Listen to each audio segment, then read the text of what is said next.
Bienvenue à tous dans ce 3e épisode de Popote, le nouveau format hors-série nutrition de course épique. Comme vous l'aurez compris, le titre de ce hors-série est né d'une petite boutade. La popote, on la retrouve sur les bivouacs ou parfois sur les sentiers. Et c'est aussi et surtout cette idée de passer un bon moment entre potes et donc avec vous tous aussi, chers auditeurs. J'ai donc le plaisir, pour ne pas dire l'immense privilège, d'être accompagné aujourd'hui par deux popotes qui trônent au plus haut sommet de la potosphère. L'ultra-trailer Baptiste Chassagne à ma gauche et notre expert nutrition Jocelyn Guillot. Bonjour messieurs. Bonjour. Salut Guillaume, salut à toutes, salut à tous. Baptiste, est-ce que tu pourrais te présenter très brièvement? Qu'est-ce qui se cache sous ta toque d'athlète de haut niveau? Alors Baptiste Chassagne, 29 ans, aspirant ultra-trailer au sein du team Sidas Matrix et popote de la première heure. Et voilà, fier de l'être, avec une affection toute particulière pour ce qu'est cette valeur d'amitié qu'on essaye de promouvoir dans ce podcast. Avec cœur. Merci beaucoup pour cette introduction rapide. Et toi, Jocelyn, qu'est-ce qui se cache derrière ton tablier de diététicien nutritionniste? Fais-nous peur. Bientôt cuisinier, du coup. Bon, écoute, plusieurs casquettes en ce moment avec mes consultations actuelles, donc avec mon poste de diététicien nutritionniste. Donc depuis la dernière fois, c'est vrai que ça a pas mal évolué. Donc du coup, toujours avec le team Sidas Matrix et également une petite nouvelle, c'est que j'ai débuté avec le team Groupama FDJ depuis maintenant début avril. Donc plein de découvertes, plein de belles choses et voilà. Pour l'instant, c'est à peu près tout, mais bien content de refaire un podcast avec vous deux et d'aborder plusieurs thèmes qui me tiennent à cœur. Très content de remplir aussi. On a vu la progression quand même la première fois, tu avais dit le team Matrix. Là, on a bien entendu le Sidas Matrix. Donc, Baptiste n'a pas eu à te reprendre. Il a vu mon body language un petit peu autoritaire. Il a eu peur. Je me suis fait rappeler à l'ordre par Baptiste la première fois, donc une fois mais pas deux. Messieurs, au menu de notre copieux épisode de nutrition du jour, les clés de réussite de son ultra estival avec un accent qui sera mis notamment sur l'UTMB Mont-Blanc qui approche désormais à grands pas. Pas de pression, Baptiste. Baptiste, tu vas revenir également avec nous dans cet épisode sur tes derniers championnats du monde de trail long à Innsbruck où tu as été confronté à une hypoglycémie, comme diraient les locaux, en autrichien, qui était ensuite le cadre d'une Aufstieg, qui veut dire remontada des familles. Une famille, en l'occurrence bleu, blanc, rouge, qui coexiste très bien avec les popotes. Pas de jaloux, il y a de la place pour tout le monde. En guise de mise en bouche de cet épisode, le billet introductif de Baptiste, qui est en approche imminente, et un petit peu plus tard dans l'épisode, nos rubriques classiques de la question pimentée et du poteau de la fin. On a de la chance parce que l'épisode d'aujourd'hui compte aussi comme invité spécial Aurélien Dunant-Palaz, tout récent vainqueur de la hard rock et avec brio, on peut le dire. Il nous a fait le plaisir d'apporter son regard et surtout sa voix sur le sujet de la nutrition en ultra, donc il va intervenir indirectement dans cet épisode. Dernier détail d'ordre technique pour nos auditeurs, cet épisode il est enregistré en distanciel, on n'a pas réussi à trouver un moment pour se croiser tous les trois dans la même pièce à regret, mais on voulait quand même faire cet épisode, donc voilà, on est en distanciel, mais comme le veut l'adage loin des yeux, près du cœur, ça se décline parfaitement pour les popotes, loin des oreilles, près du cœur, ça marche aussi. Ça y est Baptiste, je crois que le moment est venu, c'est officiellement le moment du pot-up départ de cet épisode, c'est le moment de sortir ton billet de ta poche, on t'écoute. Bon, tu m'as mis la pression avec une introduction aussi qualitative. Alors attends, je vais faire 2-3 petites respirations parce que c'est un conseil de ma prep mentale, la cohérence cardiaque quand je suis stressé. Plus qu'un édito pour cet épisode numéro 3 de Popote, je suis parti plutôt sur une sorte de table de loi hybridée avec un petit poème qui a pour sujet principal l'UTMB. De Chamonix tu partiras, de la cérémonie tu profiteras, et avec parcimonie tu engageras, car sinon, avec une pneumonie, très rapidement, tu finiras. Aux ouches, les cartouches tu conserveras, et les babouches tu économiseras, car sinon, bientôt, au bouche à bouche, le bénévole tu obligeras. À Saint-Gervais, de bonnes ondes s'abreuveraient, et le sourire cultivé, mais le calme conservé. Au contamine, de tes proches, la vitamine tu saisiras, mais la dopamine tu réfréneras. N'oublie pas que la patience prédomine, juste suffisamment pour que de la chaleur humaine, la nuit noire qui se présente, tu illumines. Au col du bonhomme, comme une femme forte, tu te comporteras. Sinon, sur tes espoirs de voir l'Italie, tu mettras un coup de gomme, et en Savoie, tu t'arrêteras, où la tome tu goûteras. Au Chapieux, copieux le ravitaillement sera, pieux la procession avancera, car en toi la croyance, voire la conviction, tu auras. Sur l'arrêt du Mont Favre, les premiers cadavres tu ramasseras. Et vulnérable, heureux, seul avec Dame Nature, de la paix le havre tu trouveras. À Courmayeur, à mi-course, d'un regard complice, à ton ravitailleur tu parleras. En t'informant que le meilleur est à venir, il te répondra. Faut dire que de sages conseils, il est le patrouilleur.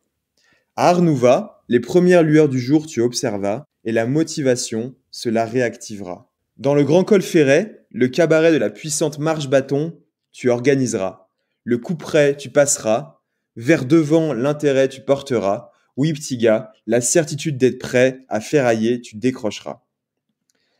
À la foulie, douce sera la folie, car affaibli tu seras, mais dans l'oubli, la douleur tu feras tomber. D'espoir tu seras rempli. Bientôt, au prochain ravito, à toi muesli, brocoli et ravioli. Jusqu'à Champais, à travers champs tu courras, car sur la partie roulante, le chant du bonheur d'être arrivé jusqu'ici, à tout bout de champ, tu entonneras. Haute-Cep, comme un mongol, les steppes tu attaqueras, car le cerveau tu déposeras et les chevaux tu lâcheras. À Valorcine, la nitroglycérine tu utiliseras, car grâce au regard silex de tes proches, le feu intérieur tu allumeras, dans les racines de ta passion tu puiseras, et dans ton fort intérieur tu visiteras. Au col des Montets, la tête tu débrancheras, et au vent tu fileras. Je pense que Joss, il a pas la ref parce qu'il il connaît pas trop le trail. Il est plus. Là, je me laisse porter.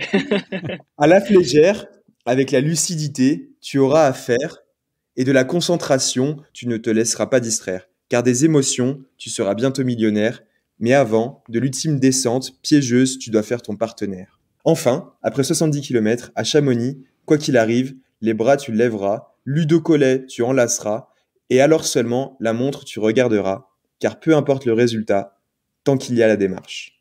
Bravo. Voilà. Épatant. beau. Là, c'est Ouais. un poème de finisher. Là, c'est quelqu'un qui a fini. C'est une bonne inspiration. Oui, c'est plus qu'un poème de finisher, c'est presque aussi un mood et une Une ode. volonté. Ouais, une ode, déjà une ode à l'UTMB, et puis aussi un peu une stratégie de course à venir pour ceux qui ont su lire entre les lignes. Et moi, je pense que pour les popotes, en plus, la place du triangle de l'amitié pour les 3 potes qu'on est, je pense que c'est pas mal aussi pour conclure ces 170 km. Carrément, si tu veux, je le refais et je l'inclus dedans.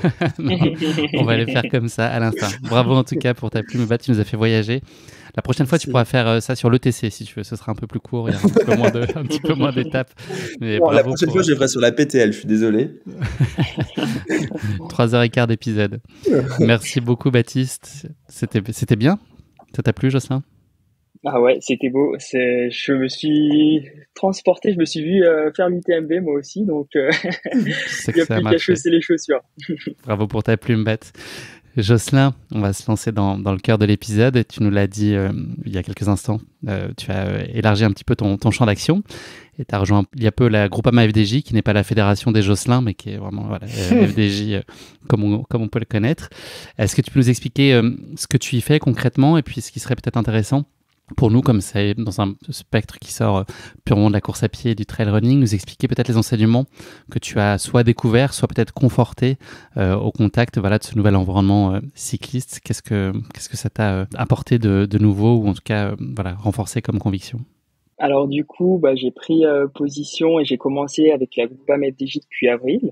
Au niveau de mes missions, j'ai notamment à charge du coup l'équipe continentale qui est l'équipe réserve. Donc voilà, je travaille pas mal avec les jeunes coureurs qui ont espoir en tout cas de rejoindre l'équipe World Tour, donc qui est l'équipe première qu'on peut voir sur le Tour de France qui s'est achevé hier, donc dimanche.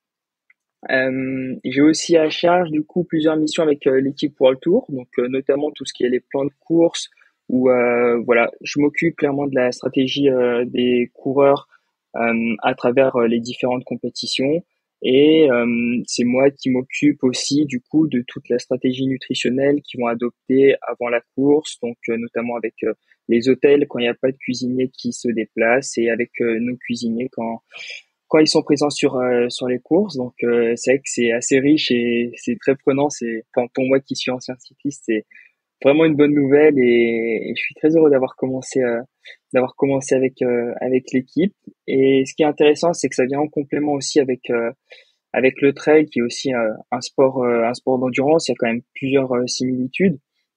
Donc j'ai pu faire plusieurs rapprochements et notamment via du coup, pour rentrer un peu plus dans le technique, via l'apport glucidique. Donc les glucides, ce sont les sucres. Et donc c'est vrai que il y a un point où j'ai pu voir que voilà, au niveau de l'équipe World Tour et même au niveau de l'équipe continentale, nous diététiciens, on prend vraiment parti. Ça va être l'apport glucidique à l'effort et également autour de l'effort.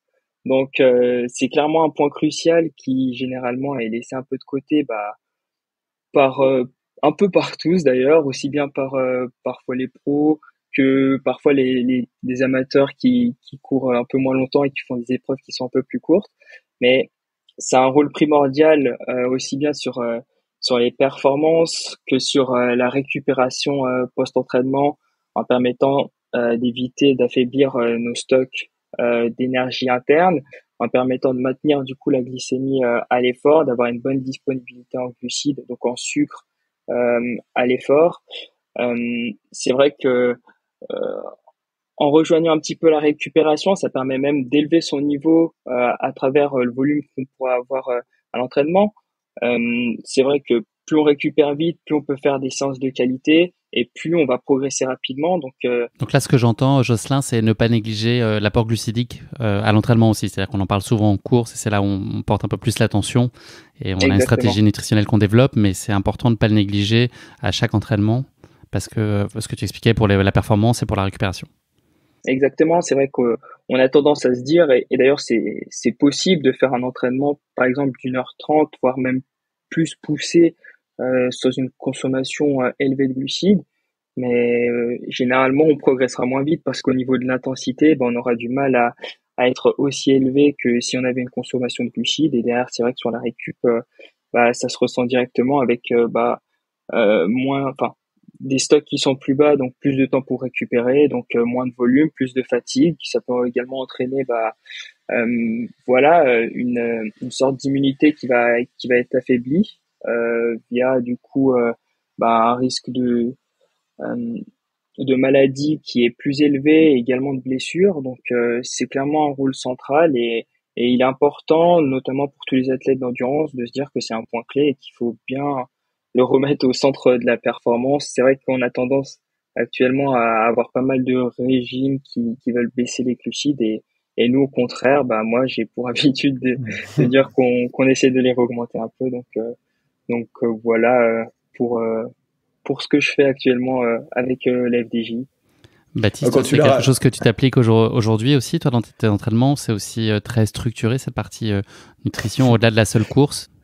Je suis désolé, j'étais focalisé sur une vanne que je voulais faire à Joss en disant, j'avais espéré qu'il avait été un peu plus synthétique à l'entretien d'embauche avec la FDJ quand il lui avait demandé de lui dire où il était dans sa vie et de lui résumer son CV.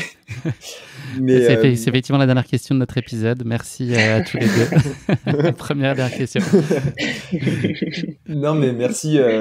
Tu as bien planté le décor en tout cas, Joss. Et toi, ces notions-là, c'est des choses que tu intègres déjà très bien à l'entraînement et sur ces apports-là, tu es très attentif, très sensible à ça et très discipliné au quotidien. Alors, je suis pas très discipliné, mais je suis en cours d'apprentissage. Je me reconnais énormément dans ce que disait, ce que disait Joss, c'est-à-dire de décorréler un petit peu la nutrition à l'effort, au sens où pour moi, il fallait que je mange bien avant, il fallait que je mange bien après, mais que pendant, voilà, il fallait juste que je sois bien dans mon effort.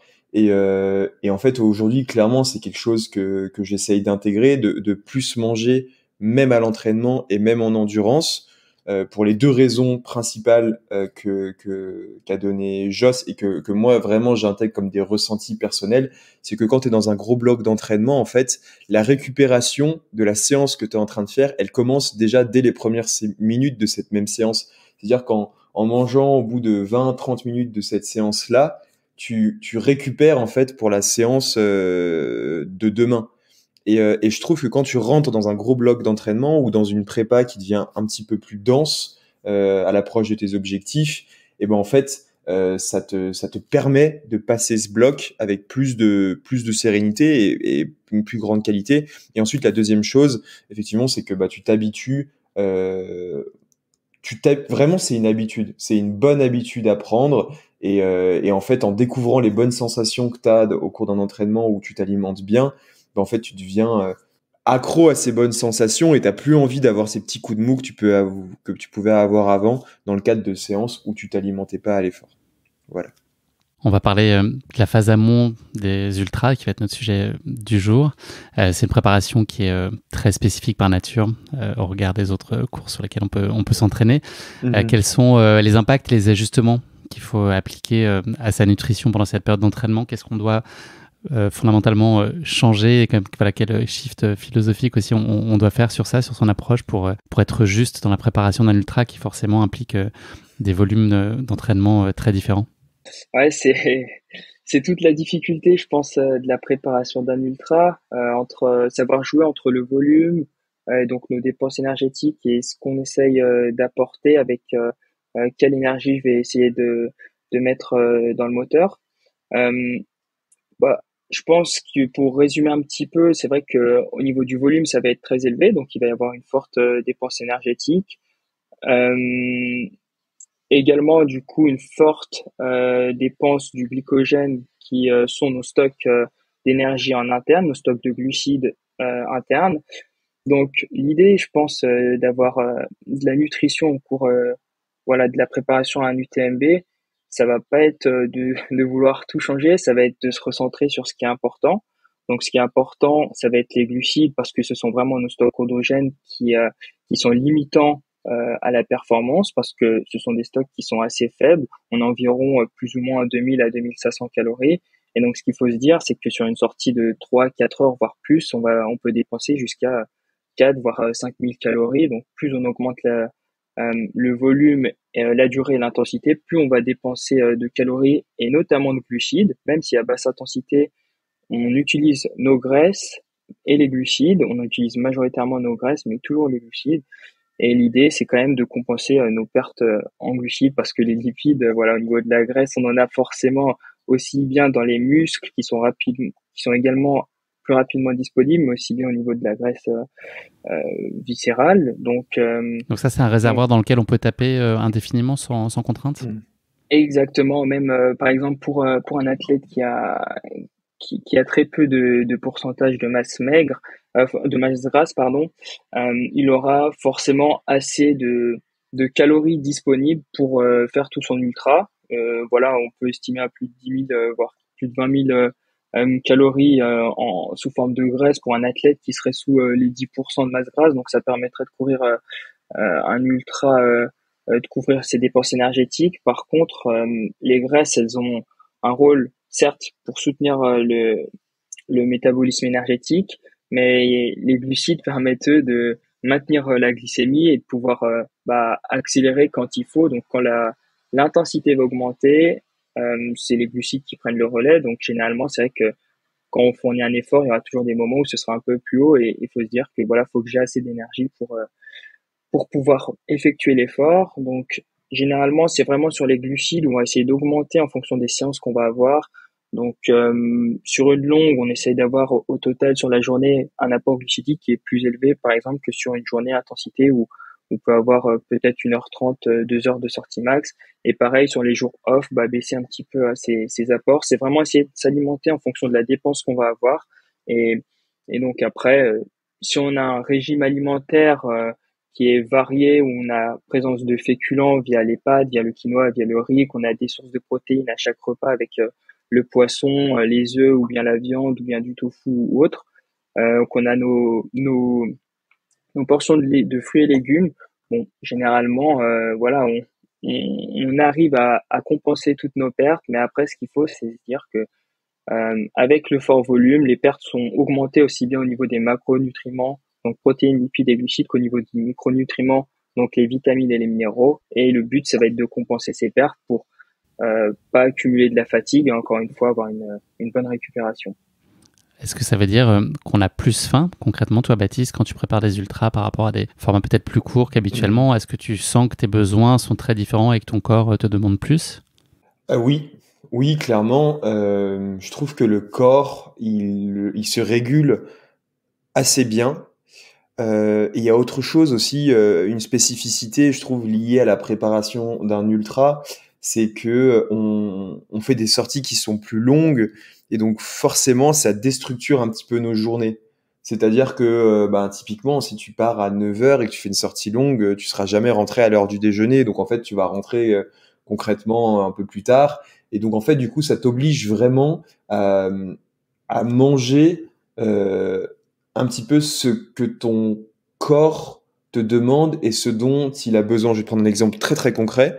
Hier, on est lundi. Hier dimanche, j'ai fait une sortie longue de 6 heures, 6h30. Je suis parti à 9 heures, donc forcément, je suis rentré à 15 heures. Le temps de papoter avec le pote avec le popote avec qui j'étais allé De borner. papoter avec le popote. De papoter avec le popote. Et qu'il me fasse la popote lui-même. Tu vois bien le truc. Il était déjà 16 heures. Et en fait, à ce moment-là, bah, tu manges parce que t'as faim, parce que c'est aussi la bonne fenêtre métabolique, en fait, la bonne fenêtre chronologique. Enfin, d'un point de vue de la chrononutrition, alors je peux utiliser des termes que je maîtrise pas, mais globalement c'est le bon moment pour manger, faut pas trop tarder. Et ben en fait là tu manges et tu manges généralement beaucoup parce que tu viens de faire 6h30 dehors et en fait il est 16 heures et il se trouve qu'à 20 heures j'avais quand même bien mangé à 16 heures et à 20 heures j'avais de nouveau faim.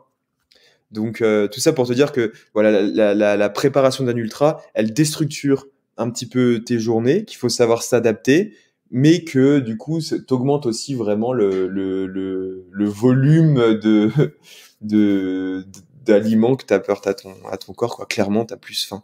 Est-ce que toi, Baptiste, là, fort de ton expérience et de toutes les courses auxquelles tu as pu prendre part jusqu'à maintenant, est-ce que tu arrives à un stade où tu te connais suffisamment est-ce que tu as exploré tous les scénarios possibles pour, en gros, savoir comment bien t'alimenter en course? Thibaut Barognon nous a expliqué dans le premier épisode de l'importance de pouvoir tester constamment, d'essayer plein de choses, etc. Est-ce que c'est des choses qui sont encore valables pour toi? C'est-à-dire que tu es dans une logique encore très exploratoire, de test, d'ajustement, d'optimisation? Ou est-ce qu'on peut dire que tu connais à 90% ce dont ton corps est capable et que c'est vraiment de l'ajustement à la marge sur ta nutrition dans le cadre de préparation de course où il y a plein de variables que tu ne maîtrises pas encore et que tu pourras pas maîtriser peut-être? Il y a plein de variables que je maîtrise pas encore. Heureusement, j'ai de la chance. J'ai un très bon professeur en la personne de Jocelyn. Mais voilà, moi, je partais vraiment de très loin. Contrairement certainement par exemple à Thibaut, qui fait du sport de haut niveau depuis très longtemps. Moi, je suis arrivé un petit peu sur le tard, donc j'avais pas forcément ces réflexes. Et je travaille avec Joss depuis seulement 1 an. Donc voilà, je suis encore dans une phase très exploratoire de mon corps. Par contre, à chaque objectif, je mets de nouveaux apprentissages dans mon baluchon, dans mon sac à dos, et ça me permet de les appliquer de nouveau ensuite. Par contre, tu vois, typiquement, je prépare un UTMB. La course la plus longue que j'ai faite jusqu'à présent, c'est la Transgrande Canaria, qui a duré 13 ou 14 heures. Là, on part sur pas le double, mais enfin, du moins j'espère, mais c'est quand même un effort qui est totalement différent. Donc forcément, c'est exploratoire.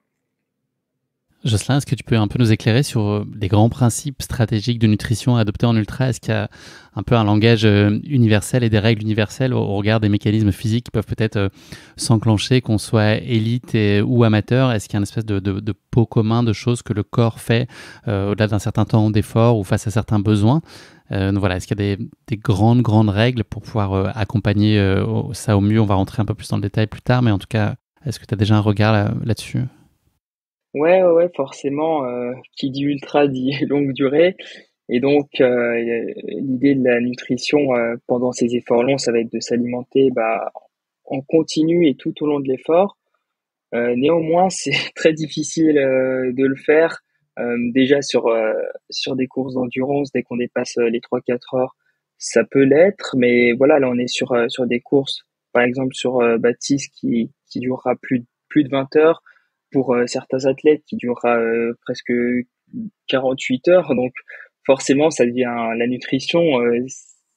Ça change entre un athlète élite et un athlète amateur. Malgré tout, il y a plusieurs mécanismes que les deux vont sûrement expérimenter, notamment au niveau, voilà, ce mécanisme physique, notamment de l'écœurement, voire du rejet, notamment des glucides, où à force d'ingérer des glucides et d'avoir ce goût sucré en bouche, les récepteurs buccaux en fait vont commencer à saturer. Et ça peut intervenir après 6-7 heures et pour certains plus loin dans la course.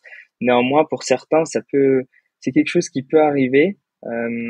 Donc voilà, on va voir après ce qu'on peut faire, mais il y a également du coup ce problème un petit peu sur la fatigue du système nerveux central qui lui en fait commande les glandes salivaires, ce qui fait qu'on aura une production de salive qui sera moindre. Donc plus on avance dans l'effort, moins on aura de salive, plus il sera difficile de s'alimenter avec du solide. Donc encore une fois, ça donne une piste. Et pour un petit peu le dernier aborder l'un des derniers problèmes, il y en a beaucoup d'autres j'imagine, mais pour rester un petit peu sur les grandes lignes, il y a le phénomène d'ischémie où en fait au cours de l'effort, le sang ne va plus ou très peu arriver au niveau du système digestif. Il va plus être alimenté comme il l'est généralement quand on mange un repas parce qu'on ne fournit pas d'effort. Là, le sang va aller aux muscles pour apporter l'oxygène, apporter les nutriments pour fournir l'effort. Et donc, c'est vrai que le phénomène d'ischémie met à mal en fait notre système digestif. On a du mal à digérer et d'autant plus lorsque on associe à ça les chocs à répétition. Et donc plus on avance dans la course, plus on aura la répétition des chocs et donc ça devient difficile de s'alimenter. Donc à ça, et maintenant il y a plusieurs solutions. Déjà la première, ça peut être d'alterner entre les goûts, notamment choisir des produits, donc que ce soit des bars, des compotes, de la crème, n'importe en fait tout ce qu'on peut essayer de varier entre le sucré et le salé. Ça permet de changer au niveau du goût. Malgré tout, les apports salés doivent contenir des glucides pour permettre d'alimenter toujours l'effort, pour soutenir l'effort. Malgré tout, au niveau du goût et des récepteurs, ça permet de mieux passer. Et donc, une des pistes, ça pourrait être de consommer certes des aliments qui contiennent des glucides, mais donc varier les goûts entre sucré et salé. Pour moi, c'est une approche qui est vraiment cohérente, notamment là qu'on part pour plus de 20 heures de course pour tout le monde. Il y a également le fait de changer de texture. Donc voilà, j'ai parlé des bars. Il y a aussi les compotes, les gels, la crème, par exemple, crème de marron. Il peut y avoir encore peut-être d'autres textures. Il y a aussi le liquide également qui permet d'avoir un apport. Donc l'idée, ça va être de varier entre ces différentes textures. Essayer en début de course de privilégier peut-être du coup les textures solides qui, elles, vu qu'on aura encore une production de salive qui sera à peu près normale, sera plus facile à mâcher, à mastiquer et donc à avaler plutôt qu'après 20 voire plus de 24 heures de course où on peut avoir moins de salive et donc il est difficile de s'alimenter. Donc aller d'une texture plutôt dure à une texture molle, plus on avance au fil de la course, ça peut être également voilà une solution pour essayer de parer un petit peu ce phénomène de salive qui est un peu plus qu'on a du mal à produire. Euh, et puis pour le phénomène d'ischémie, malheureusement, il n'y a pas grand-chose à faire, mis à part d'essayer d'arriver au début de la course avec une sphère intestinale qui est optimale et par exemple en essayant de réduire les fibres à l'approche de la course, au cours de l'effort, éviter tous les produits qui sont trop gras ou bien qui contiennent trop de fibres, qui sont durs à digérer et opter voilà pour des glucides qu'on pourra assez vite ingérer, qui n'ont pas besoin d'une trop grosse digestion. Qu'est-ce que ça change là, cette approche-là, que l'on soit coureur élite comme peut l'être Baptiste ou un coureur ordinaire qui mettra 46 heures sur l'UTMB et encore, c'est un coureur ordinaire qui finit l'UTMB, donc absolument pas ordinaire. Concrètement, à quel point c'est valable dans la durée? Enfin, là, tu parles de quelques heures quand on est plus de 2 jours dehors. Est-ce qu'il y a encore d'autres dégradations possibles, d'autres parades à imaginer, ou est-ce que c'est cette logique de texture décroissante dont tu parlais, d'alterner, diversifier? Alors ça, c'est vrai que ce sont les principales. Je pense qu'il faut vraiment avoir dans l'idée, quand on construit un petit peu son plan pour la course, avoir ces solutions en tête. Après, c'est vrai que tu demandais aussi du coup s'il y a une popote un petit peu qui pourrait marcher pour tout le monde. Il y en a pas forcément, mais dans les grandes lignes, c'est un apport glucidique qui va être constant et régulier tout au long de la course. Donc, c'est difficile de donner vraiment des quantités de glucides. Par exemple, pour Baptiste, pour un athlète élite, si par exemple on prend Kylian Jornet l'an passé, si tu as quasiment 100 grammes de glucides par heure, parce que sa course va durer à peu près 20 heures, que l'intensité va être très élevée. Pour un athlète amateur, pour quelqu'un qui court pas en élite, c'est vrai qu'on peut pas aller sur les mêmes quantités de glucides parce que la vidange gastrique ne sera pas aussi rapide. On va pas utiliser autant les glucides qu'un Kylian Jornet qui va courir très vite à n'importe quel moment de la course. Donc, si on peut se donner une fourchette, peut-être entre les 50 et les 60 grammes de glucides, dont à peu près la moitié pourrait provenir d'une boisson de l'effort, avec par exemple un apport dynamique via une barre ou bien une compote ou un gel toutes les heures. Ça permettrait de soutenir l'effort, la glycémie et tout ce qu'on a pu voir avant. Malgré tout, cette stratégie, il faut l'individualiser. Pas le choix que de tester les produits en amont, tester cette stratégie sur les courses préparatoires, même si c'est pas le même format. On va pas faire 2 UTMB dans la même année, mais même sur des courses, voilà, plus courtes. L'idée, c'est de tester notre stratégie et de voir un petit peu ce qui marche et pouvoir tenir compte de ce qui n'a pas forcément marché pour le mettre en place sur les prochaines courses.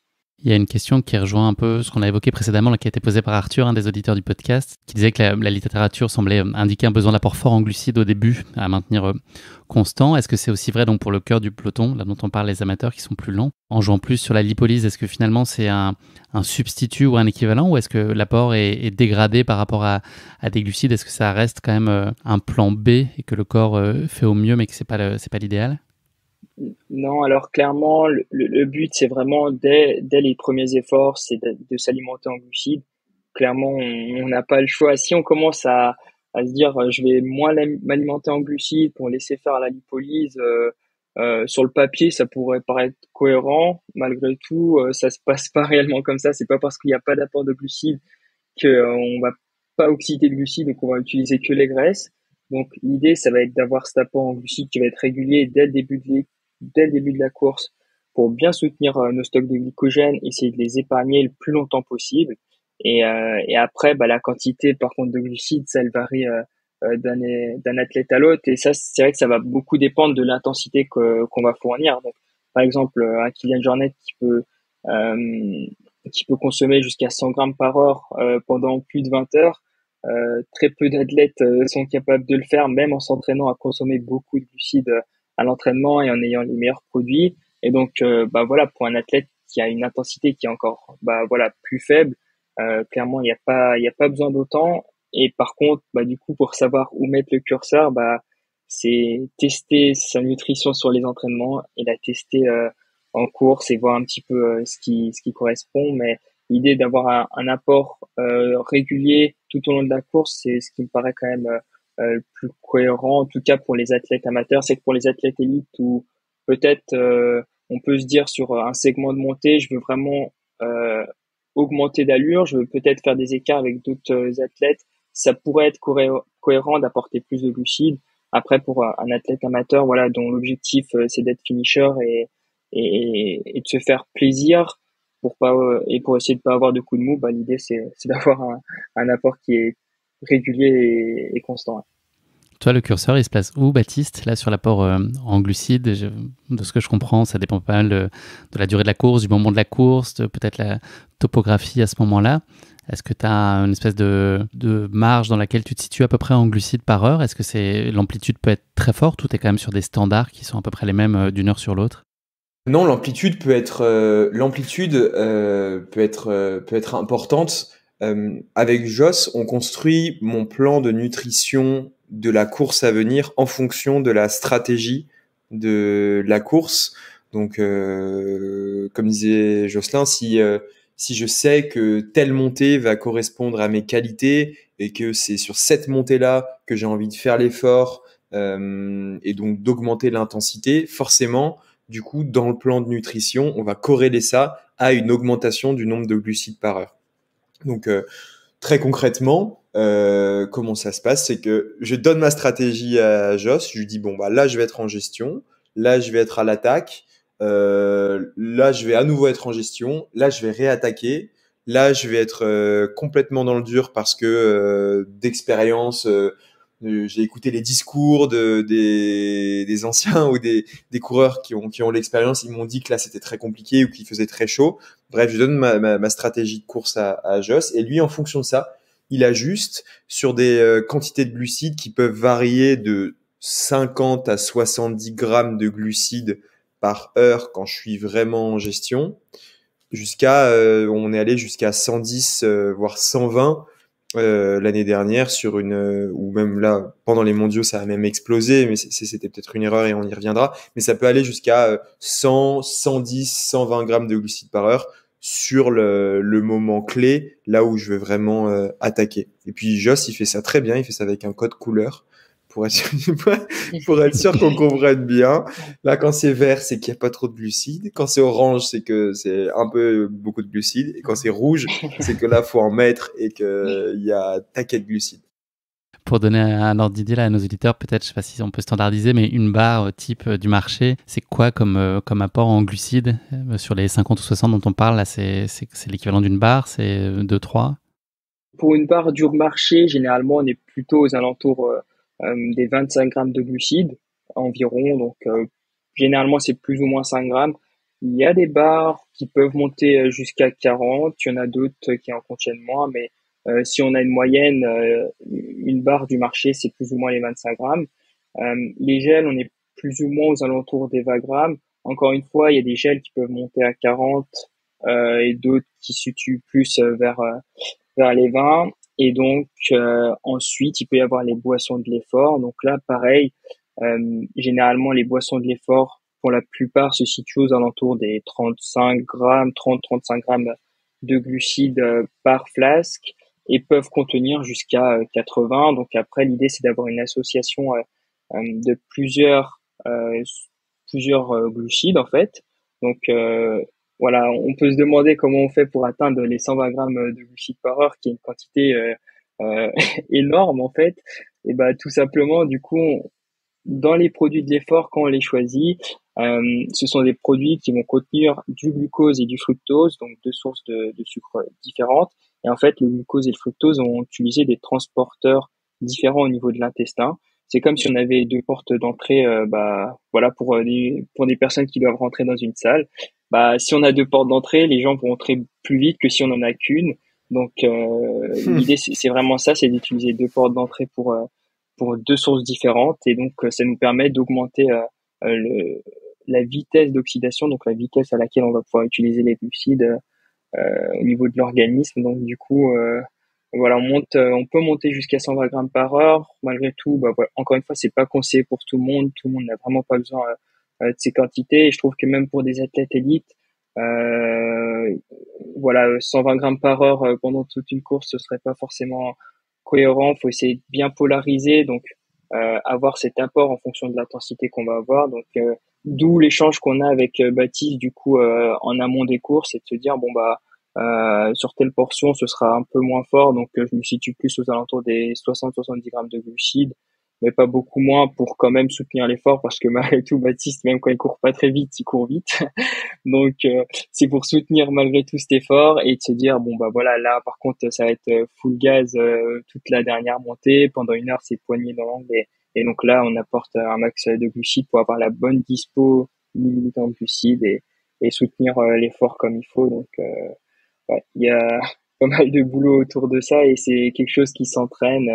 Voilà, on avait parlé un petit peu du gut training et c'est vraiment cette idée d'apporter de plus en plus de glucides à l'organisme, s'entraîner sur des séances clés pour le refaire en course sans avoir de troubles gastro-intestinaux. Sinon, si on le fait pas à l'entraînement, on est à peu près sûr que le jour de la course, ça se passera pas forcément très bien. Donc voilà, à tester.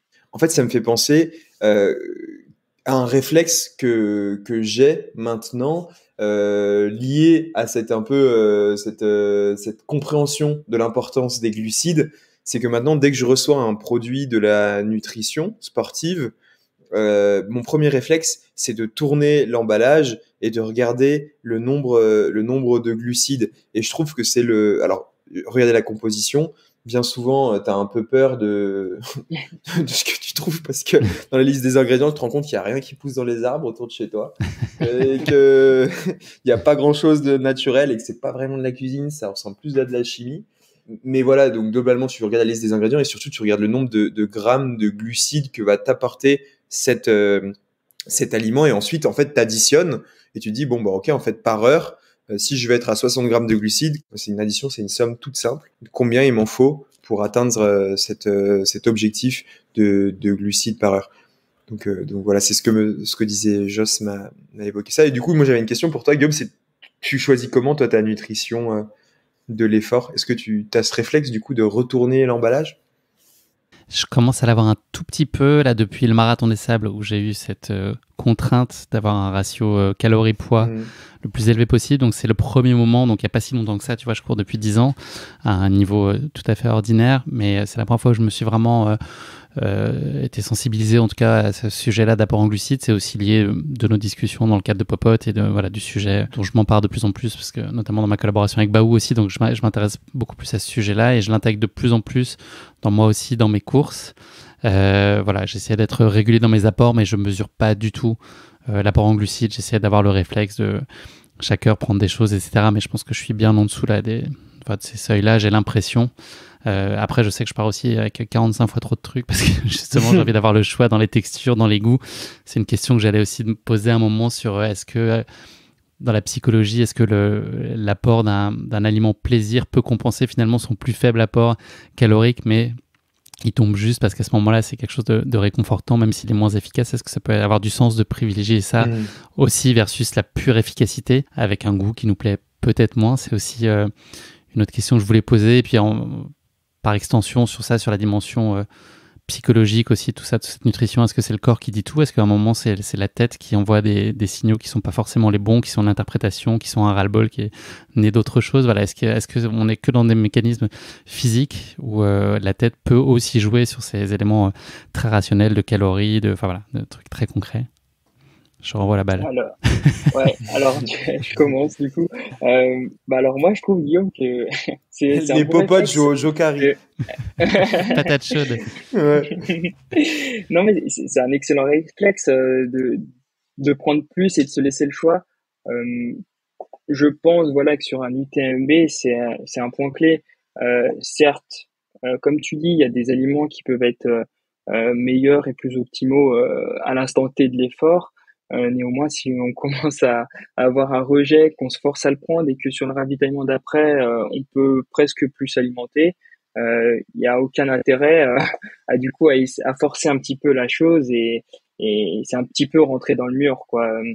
Si on va chercher des aliments uniquement pour leur intérêt nutritionnel, mais que on fait moins attention au goût et ce qu'on apporte en fait, je pense qu'il n'y a pas, enfin, on fonce dans le mur dans le sens où il y a cet écœurement qui peut arriver. Donc clairement, nous ce qu'on cherche, c'est de pouvoir s'alimenter tout au long de la course. Donc à partir du moment où il y a l'écœurement, ça devient très très difficile de s'alimenter et la nutrition est souvent la première cause d'abandon sur les courses d'endurance et d'autant plus sur l'ultra-endurance à cause notamment du fait qu'on peut plus s'alimenter, donc on n'a plus d'énergie, mais également du coup avec les problèmes gastro-intestinaux. Et je pense que à partir du moment où Notre corps n'en veut pas. Je pense qu'il faut pas chercher la chose et au contraire se dire bon bah j'ai le choix de prendre d'autres d'autres produits. Je me suis laissé le choix. J'ai des compotes avec différents goûts. J'ai des bars. J'ai mes emballés que je me suis préparé en amont. Et c'est de se dire bon bah je fais ce choix parmi ceux-là. Et tant pis pour par exemple le gel euh, que je devais prendre, que je m'étais fait noter sur le plan que je prenais à ce moment-là. Faut laisser place aussi un petit peu à ce qui va se passer au cours, à l'instant T, au moment de la course, en fait. Certes, il y a une stratégie qui peut être établie, mais par contre, il faut toujours essayer de la revoir par rapport à ce qu'on peut effectuer. Et si c'est prendre un gel pour après ne plus pouvoir s'alimenter, bah, je préfère mieux que on ait un apport d'une barre ou d'une moitié de barre qui est plus faible, mais par contre que 30-40 minutes après, on peut encore bah, continuer de s'alimenter tout au long de la course parce que c'est vraiment notre carburant et dès qu'on s'alimente plus, c'est on va tout doucement vers la fin de l'épreuve, mais pas en tant que finisher. Donc voilà. Et ça rejoint, Guillaume, je crois, une question qui nous avait été posée aussi sur l'importance, alors je sais plus par qui, mais sur l'importance, Alix qui nous voilà, demandait. la, Ouais. la nécessité, c'est la connexion, elle est forte, c'est-à-dire que tu sais exactement déjà, déjà de quoi je veux parler. Une question sur l'importance du plan de nutrition. Est-ce que, parce qu'on en entend beaucoup parler actuellement, est-ce que vraiment c'est une absolue nécessité d'avoir un plan de nutrition avant de s'engager sur un ultra trail? Moi, je pense que oui, c'est une nécessité. Après, il faut pas tomber dans une lecture rigoriste, rigide de son plan. En fait, le plan de nutrition, moi, je le vois plutôt comme un cadre qui offre une forme de sérénité. Et, euh, et en fait, à l'intérieur de ce cadre, tu sais plus ou moins ce qui t'attend et plus ou moins, généralement d'ailleurs, plus que moins ce que tu dois faire. Mais par contre, ça n'interdit pas de pouvoir s'adapter, en fait. En gros, globalement, tu as une trame, une ligne de conduite, quelque chose qui te rend serein, et par rapport à ça, tu t'adaptes. Et du coup, dans cette logique-là, je trouve que le plan de nutrition, il est vachement bien à faire en amont, et il faut pas, je pense, opposer plan nutrition au côté intuition tu peux avoir un plan de nutrition, mais aussi faire preuve d'intuition. Je profite de tes mots, Baptiste, pour dérouler le tapis rouge à Aurélien du Nampalage. Je vous avais expliqué qu'il allait venir témoigner dans l'épisode. Ah, il le mérite avec sa victoire. Il le Le mérite tapis rouge. amplement. Amplement. J'espère qu'il ne fera pas descendre les marches, par contre, parce qu'il risque d'avoir un petit peu de mal. Ce sera escalator pour Aurélien, exceptionnellement. Ouais, ça Avec les bâtons autorisés. On lui a demandé justement les grandes lignes de son plan de nutrition pour un ultra, comment est-ce qu'il le construit, comment est-ce qu'il le travaille en amont. Donc je vous propose de l'écouter et puis de réagir à l'issue de son témoignage. Je vous fais écouter ça. J'ai un plan de nutrition avec des grandes lignes. J'établis pas forcément un cahier des charges très carré où je vais me dire je vais prendre tant de grammes par heure exactement. Je vais alterner des choses solides et semi-liquides, c'est-à-dire des compotes principalement. Et puis ensuite des gels qui sont liquides ou non, ou un peu plus gélatineux. Et surtout, je vais intégrer sur les courses du salé, sur les ultra distances. Le salé passe par du riz, de la purée de patates douces, un petit peu de chips des fois. C'est vraiment à l'envie, ça, je le prévois, mais en fonction de l'envie du jour, bah, je prends ou non. Mais voilà, je prends soit du riz, soit de la purée de patates douces, soit des chips, soit des petits sandwichs aussi, tout simplement avec du pain de mie et du jambon. Et puis surtout de la soupe. Là, sur la hard rock, j'ai pris beaucoup de soupe au poulet. Alors, je prenais que le bouillon, je prenais pas les morceaux de poulet. Mais ça m'a vraiment fait du bien pendant la nuit quand il faisait froid. Et puis ça coupait le côté sucré que j'avais. Voilà, je prenais que des choses sucrées entre deux points de ravitaillement. Mais sur le ravitaillement même, je prenais quand même pas mal de soupe. Et même sur la dernière partie, je suis parti avec une flasque de soupe parce que je partais pour 5 heures sans revoir mon assistance. Et donc je suis parti avec une flasque de soupe. Le salé, on en parle. On a parlé beaucoup de glucides. Quelle importance sur les ultras, notamment? Ouais, bah déjà, je pense le salé, ça vient rejoindre un petit peu bah, ce qu'on a pu aborder tout à l'heure, notamment avec ce phénomène d'écœurement. Après, le salé, faut pas le mettre en opposition avec le sucré parce que Ce qu'il dit justement, c'est que le salé, ça passe principalement par des féculents, donc comme il a pu le dire, du riz, de la patate douce, donc qui apporte des glucides, et c'est vraiment au niveau du goût salé que ça vient changer. Après, le salé, notamment de par sa composition, où on retrouve du sodium. En fait, le salé, le sel, c'est du chlorure de sodium. Euh, le sodium, il a un rôle primordial au cours de l'effort.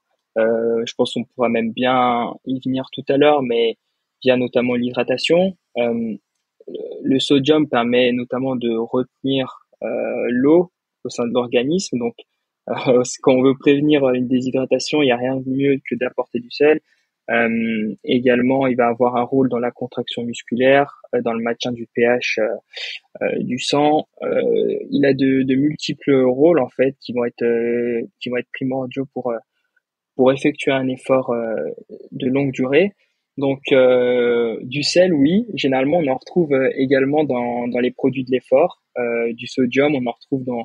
Je pense que voilà, Baptiste, s'il retourne, pour l'instant, il est peut-être juste sur la case glucides, mais s'il retourne les emballages des produits de l'effort qu'il peut avoir, et ben on retrouve également généralement soit ils mettent le sodium, soit ils mettent sel, et donc notamment dans les boissons de l'effort on en retrouve beaucoup, dans les compotes également, et je pense que voilà c'est euh, un oligo-élément qui est indispensable en tout cas à la pratique sportive, notamment quand elle est prolongée, parce que au cours de l'effort, il va y avoir de la sudation. Dans la sudation, il y a une perte électrolytique, donc notamment du sodium, du magnésium, du potassium et plein d'autres encore.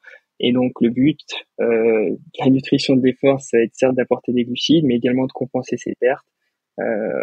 Voilà pour notamment les rôles que j'ai pu citer avant. Donc je pense qu'il y a plusieurs intérêts en tout cas à avoir du salé sur les ravitaillements, et en plus on a pu le voir, comme il a pu le dire, je pense, voilà, repartir avec une flasque de bouillon, de soupe, ça permet presque de sauver la vie. Je pense que il y a cet effet déjà chaud, mais aussi tout ce qui contient en termes d'oligo-éléments, c'est ultra intéressant. Et à partir d'un moment, faut faire parler un petit peu son imagination et repartir avec une flasque de bouillon, c'est intéressant. Et je pense que c'est bien de l'avoir fait, surtout si c'est comme ça qu'il le sentait, ouais. Messieurs, on est pris par le temps. Voilà, on va peut-être pas passer la barrière horaire de l'épisode, donc on va devoir un petit peu éluder le sujet. Je vois les serfils derrière toi, là.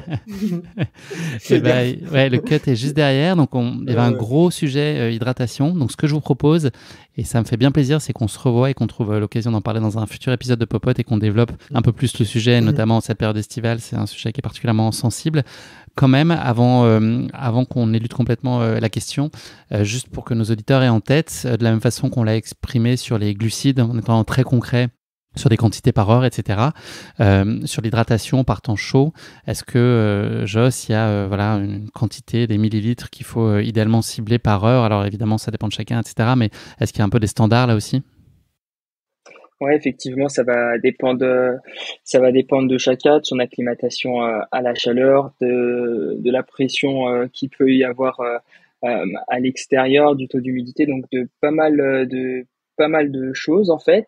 Donc, il y a quand même des règles qu'on peut se fixer. Ça va être notamment un minima, mais vraiment un minima, ça va être les 500 millilitres par heure. Ça, je pense que c'est vraiment pour tout type d'entraînement sous presque tout type de temps. Et c'est vrai que par temps chaud, on va avoir des pertes hydriques qui vont être plus élevées.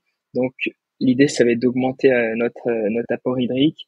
Euh, pour moi, 750 millilitres par heure par temps chaud, enfin, ça me paraît cohérent. Ça peut être plus, ça peut être un petit peu moins, ça va dépendre de l'intensité, de la température, etc.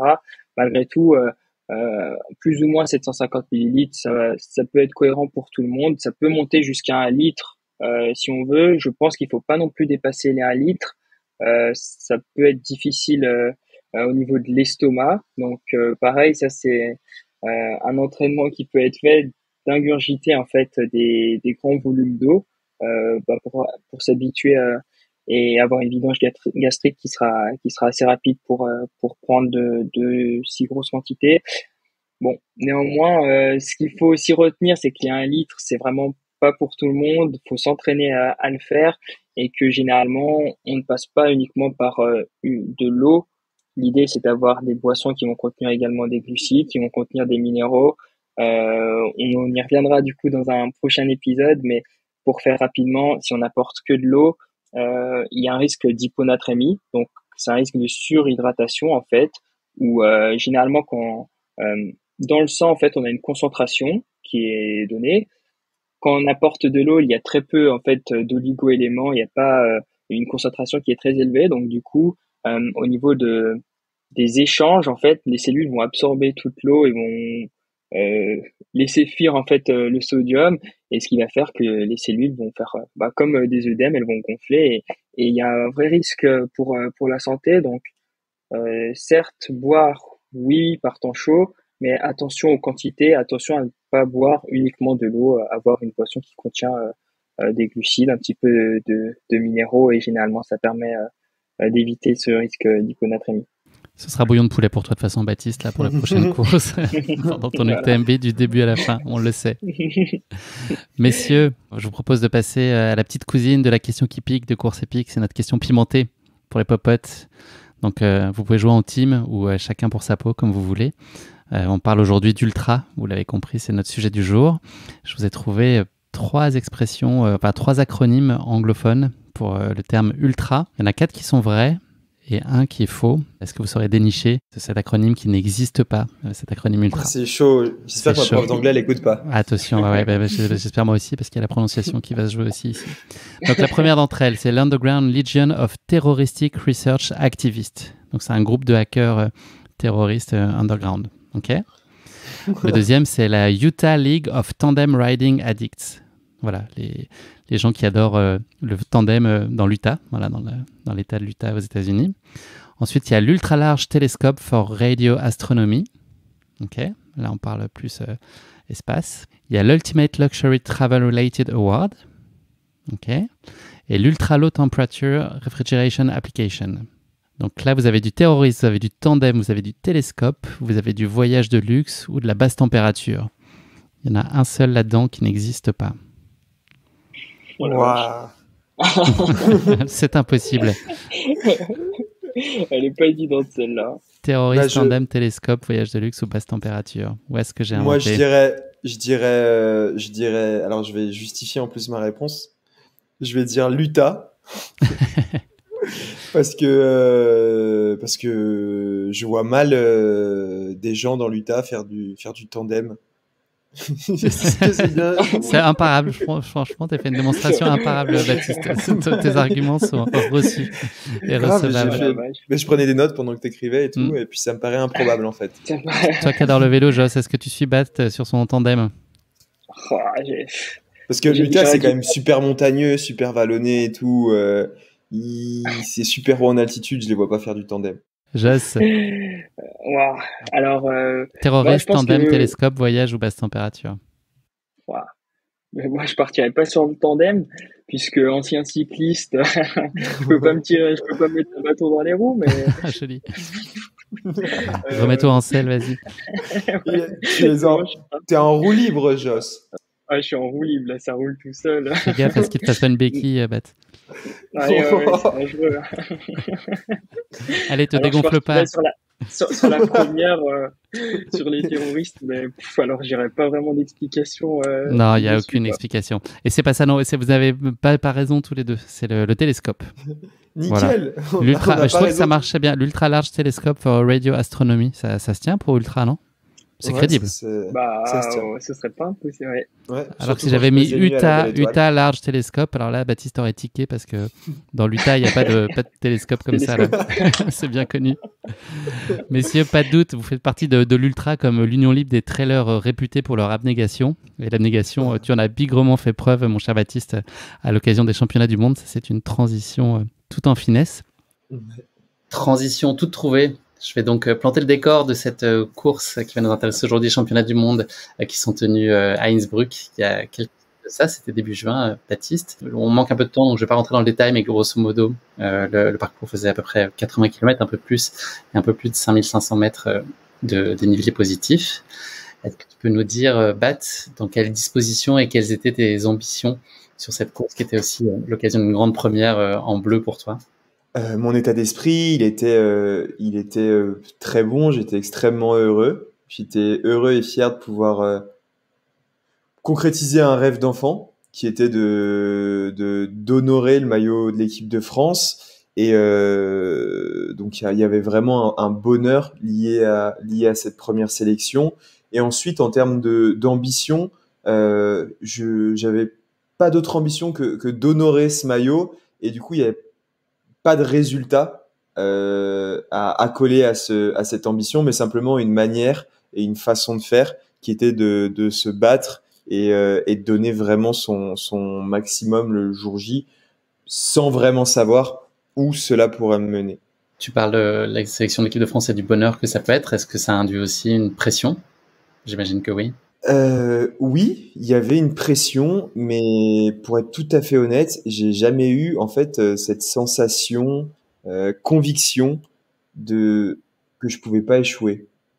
En fait, toutes les autres courses, il y a une certaine forme de pression liée au résultat. T'as envie de bien faire, t'as pas envie d'échouer. Et là, je sais pas pourquoi, je sais pas comment l'expliquer, mais j'avais la conviction profonde que j'allais pas échouer, que j'allais réussir. Et c'est peut-être aussi parce que mon objectif, il était d'honorer le maillot et que je savais que honorer le maillot, ça se jouait pas à un résultat. C'était pas noir ou blanc, tu réussis ou tu réussis pas parce que t'as fait podium ou t'as pas fait podium.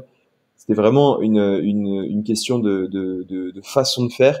Et je sais pas, j'étais pas stressé, j'avais la conviction profonde que j'allais réussir. Néanmoins, l'absence de pression n'enlève pas le trac, que je dissocie du stress, mais j'avais un trac vraiment sur la ligne de départ.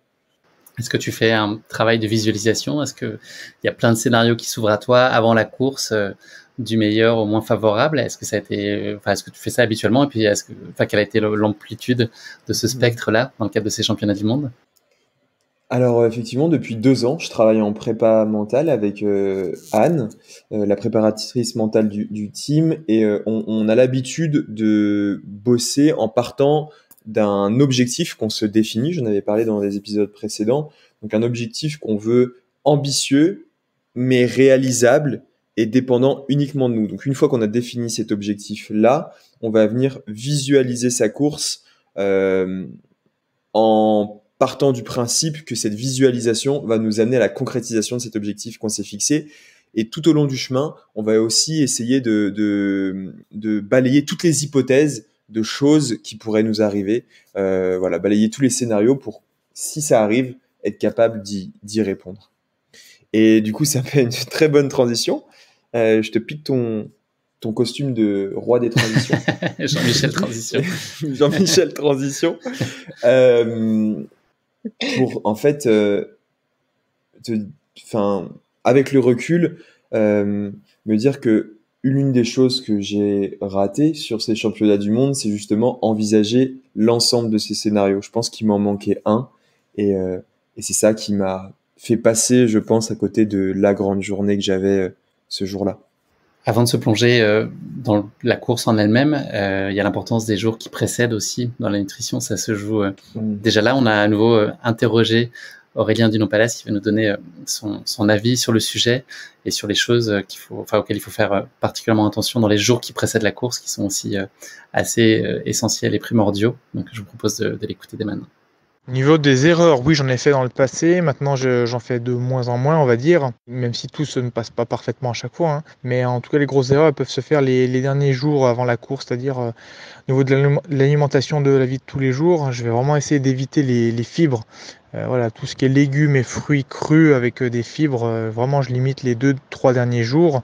Et puis j'intègre vraiment une grande part de glucides dans mes repas. Et puis deuxième truc, j'ai aucune intolérance par rapport au lactose, mais je vais vraiment quand même diminuer les 2 derniers jours. Je vais pas me faire un grand bol de cacao par exemple. Même le yaourt, je vais diminuer quand même les 2 derniers jours, et même si j'aime ça. Voilà, pour toujours éviter ces ballottements au maximum. Alors ça fait pas tout, mais ouais, si on peut éviter quand même la prise de risque au niveau des mal de ventre, ballottement, c'est quand même mieux. C'est quoi, toi, les choses auxquelles tu es attentive, Baptiste, particulièrement sur les jours qui précèdent? Qu'est-ce que tu limites? Qu'est-ce que tu essaies de tempérer par rapport à habituellement? Ou qu'est-ce que tu consommes de façon un peu plus marquée à quelques jours ou à quelques heures d'une course? Ben, les kilomètres déjà. Parce que effectivement, on lève un petit peu le pied sur l'entraînement pour faire un peu de fraîcheur. Et donc, comme je te disais tout à l'heure, le corps s'autorégule plutôt bien. Et donc, du coup, l'appétit est un peu moindre. Néanmoins, il faut penser à faire ce qu'évoquait Aurélien, c'est-à-dire la recharge glucidique. Euh, pour te donner un peu un inside de ce qui s'est passé à Innsbruck, moi j'ai fait 10 jours, je suis arrivé 10 jours en amont de la compétition. J'ai passé une semaine avec Lucie Germain et Thibaut Barognan. Et du coup, Thibaut, c'est quand même un chef de grande qualité. Donc autant te dire qu'on a mangé extrêmement bien en quantité et en qualité pendant toute cette période-là. Enfin, j'ai rarement retrouvé quelqu'un qui est capable de faire des recettes qui font à la fois le job, mais qui sont à la fois épicuriennes. Donc autant dire qu'on s'est régalé.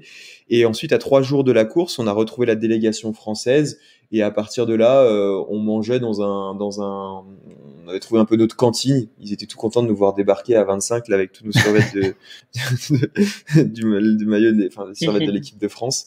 Et c'était un peu, ça ressemblait à des pokéballs, si tu veux, chaud ou froid, avec du riz et des légumes cuits ou un peu des potages et des protéines. Voilà. C'est un peu, voilà, j'essaye de faire comme Aurélien, c'est-à-dire réduire les légumes, les fibres, donc les légumes et les fruits crus. Et surtout, j'évite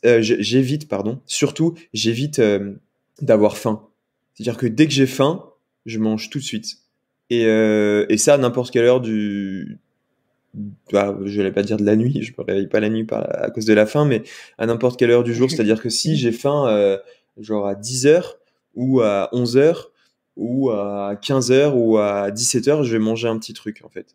Alors que peut-être dans un quotidien normal, je vais attendre l'heure du repas pour pas grignoter. Là, je vais manger tout de suite. Pour vraiment ne pas avoir ce sentiment de faim. Est-ce que tu pourrais nous dire, Baptiste, quelle stratégie globale tu avais, toi, définie sur la course, cette stratégie de course, et puis en miroir, quelle stratégie nutritionnelle vous aviez élaborée avec Joss? C'était quoi la vision de cette course-là? Eh ben, moi, j'avais envisagé vraiment une course en gestion intelligente, entre guillemets, en partant plutôt prudemment et en montant progressivement en intensité. Pour ça, j'étais, comme tu dis, j'avais le trac et voilà, j'étais quand même un petit peu stressé, faut le dire. Et du coup, j'avais ce moyen, cet indicateur qui est la fréquence cardiaque, qui est un indicateur hyper objectif et qui, je trouve, du coup, permet de donner une dimension un peu pragmatique à ta stratégie. Donc, je m'étais dit, bon, bah, j'ai envie de partir en gestion. Donc, je vais partir à telle pulsation cardiaque. Donc, c'est-à-dire partir en dessous de SV1 et progressivement dans la SV1, deuxième peut-être partie. pour nos auditeurs. Oui, alors le SV1, c'est le seuil ventilatoire 1.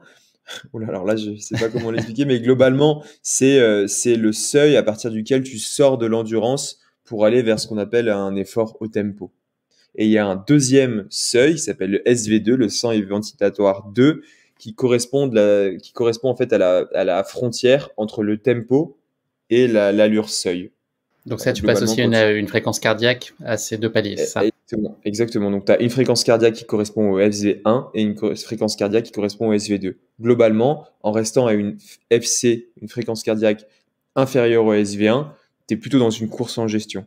Parce que au-dessus de ce seuil-là, tu consommes plus, t'as besoin, enfin voilà, l'intensité est supérieure et donc du coup, on découle plein de choses qui font que tu vas pas pouvoir durer longtemps à cette intensité-là. Donc j'avais prévu ça, une course en gestion et attaquer progressivement. Et en miroir de ça, Joss m'avait fait un plan de nutrition voilà, où on partait autour de 50-60 grammes de glucides par heure pour aller progressivement vers les 100-110 grammes de glucides sur la fin de course, une course qui a duré 10 heures. Et pourquoi ce choix? En fait, pour se prémunir un petit peu de problèmes intestinaux qui auraient pu survenir trop tôt pendant la course et surtout en fait pour pouvoir vraiment avoir ce petit boost au moment où je multiplie les glucides par 2, c'est-à-dire à mi-course. Globalement, le début de course s'est passé idéalement, même plus que ça, parfaitement. Est-ce que tu peux nous en parler rapidement et puis ensuite peut-être nous annoncer les moments où tu as commencé à perdre un tout petit peu le contrôle de la situation? Est-ce que tu avais des signes avant-coureurs que des choses qui étaient en train de se passer? Est-ce que tu peux revenir un peu sur ces images que je pense beaucoup ont vues, mais ce début de course et puis le moment où ta course change complètement de configuration? Effectivement, donc en fait, je suis parti dans ces zones-là, ces zones en dessous de SV1 et en fait, très rapidement, je me suis retrouvé dans un groupe à l'avant, ce que j'avais pas forcément anticipé. Je pensais que justement, en partant à ce rythme-là, je me retrouverais vraiment dans le cœur du peloton et je pourrais avoir la course d'attente et de gestion que j'envisageais. Et en fait, je me suis rendu compte qu'en tenant cette fréquence cardiaque, j'étais dans le groupe de devant, j'étais devant. Donc, j'ai décidé de faire la première boucle qui durait 2 heures vraiment en dedans, au chaud et de pas m'énerver, même si j'étais presque plus bas que ce que j'avais prévu en termes de fréquence cardiaque, et d'attaquer un petit peu plus à partir de la deuxième montée qui correspondait vraiment à mes qualités, c'est-à-dire une longue montée en endurance de force, globalement de la marche bâton, donc de la pente raide pendant globalement 1 heure. Et en fait, dans cette montée-là, quand j'ai commencé à activer, parce que c'était ma stratégie, sans dire que je m'étais all-in, hein, je voulais vraiment y aller progressivement. Quand j'ai commencé à appuyer sur l'accélérateur, en fait, je me suis retrouvé devant. Et là, en fait, je suis allé dans le scénario de course dont je te parlais, que j'avais pas du tout envisagé. Jamais j'ai pensé un jour l'idée, enfin être premier d'un championnat du monde. Et en fait, à partir de là, je pense, un peu déjoué au sens où j'ai plus trop su gérer mes émotions et je me suis laissé emporter par l'euphorie. Donc j'ai attaqué un tout petit peu plus que ce que j'avais prévu. Je suis allé tutoyer, le SV2, donc frôler mon seuil, ce qui est pas rédhibitoire dans le cadre d'une course sur ultra. Enfin, j'avais prévu en fait de le faire, mais peut-être un peu plus tard pendant la course, aller vers SV2.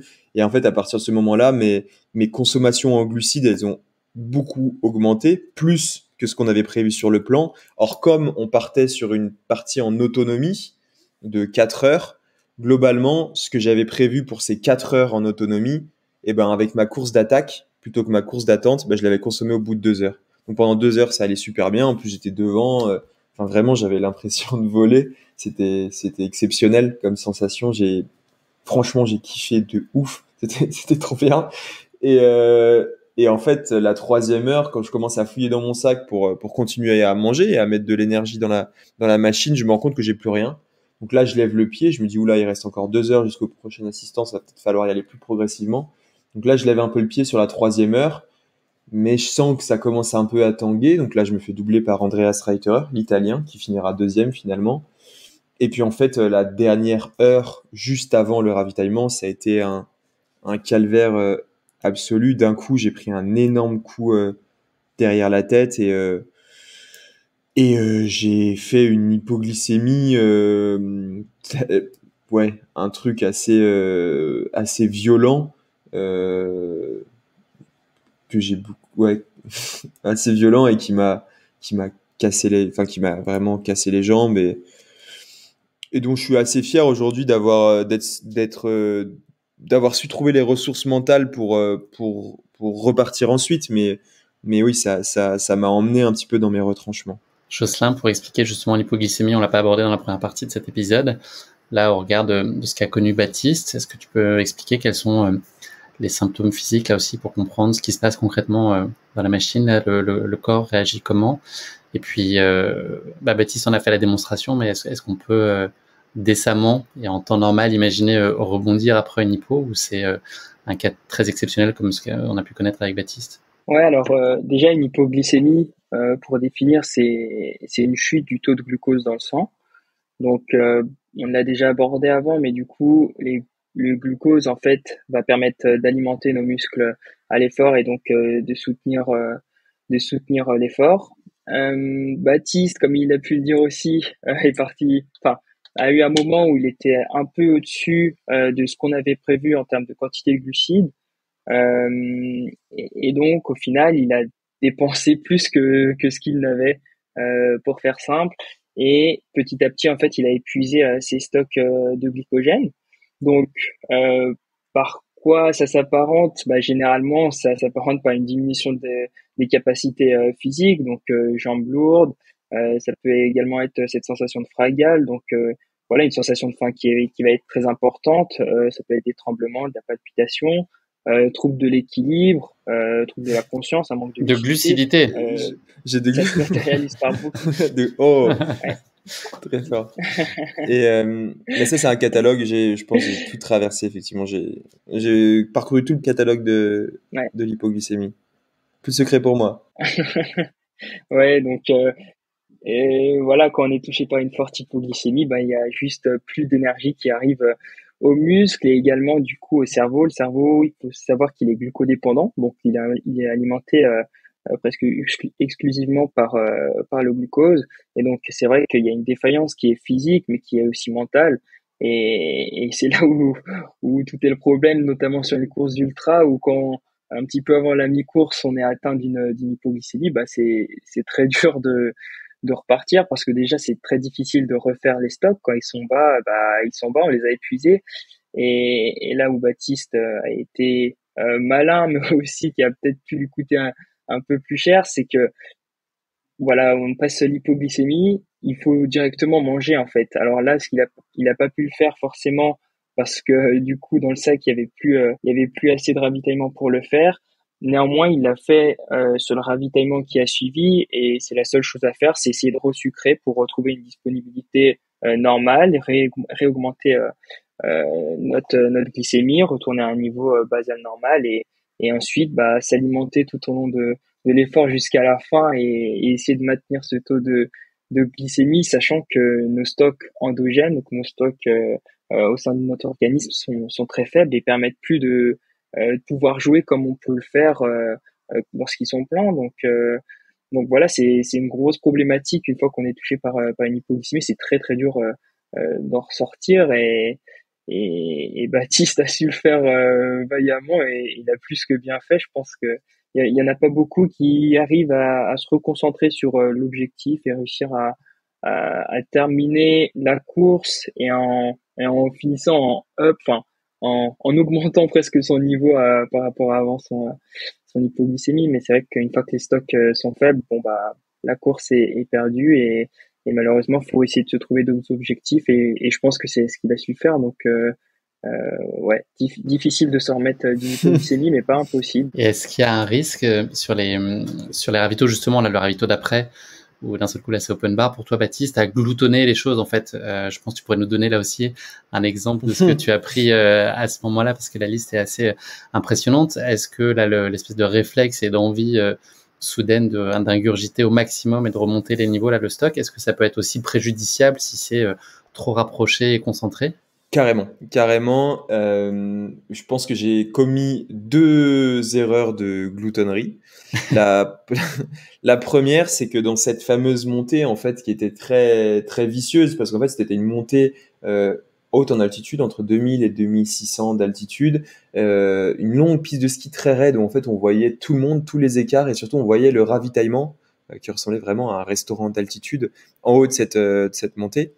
Donc du coup, j'avais vraiment cette envie, enfin, l'objectif, il était très concret. Il fallait que je me rapproche de ce restaurant d'altitude. Donc là, déjà, je m'étais mis dans ce mood-là, de me dire que c'est un restaurant d'altitude et que je vais bientôt manger.